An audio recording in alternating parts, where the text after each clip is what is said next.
Hello everyone, magluluto na naman tayo ngayon ng isang ulam idea. So ayan, ito yung ating mga sangkap na gagamitin. Meron tayo dyan siling green, meron tayong luya, sibuyas, bawang at meron din tayong pampalasa.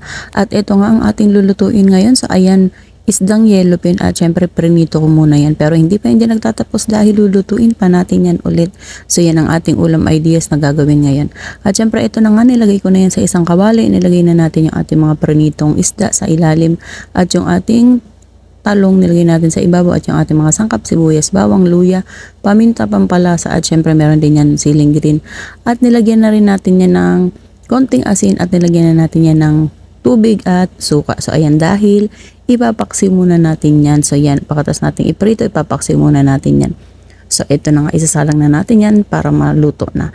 So ito na nga, tapos na natin mapaksiw pero hindi pa yan nagtatapos dahil lulutuin pa natin yan ulit. So ayan, luto na yung ating isda, luto na yung ating gulay, okay na yan, pero lulutuin pa natin ulit yan. So eto na nga, ayan, nilagyan na natin yan ng gata dahil gagata na naman natin yan. So yan, hayaan lang natin yan na kumulo yung gata at syempre hina lang yung apoy para talaga namang manuot yung ating gata sa ating isda at sa ating gulay. So yan, para talaga namang masarap at malinamnam yung ating lulutuing ulam ngayon. So yan, mahina lang yung apoy at hayaan lang natin kumulo hanggang sa maluto yung gata.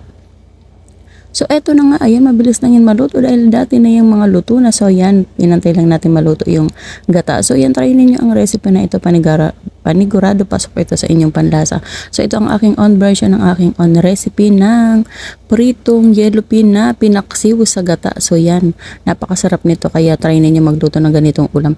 Panigurado pasok sa inyong mga panlasa. So yan ang aking own version ng aking own recipe na talaga namang masarap at malinamnam. So yan, thank you for watching.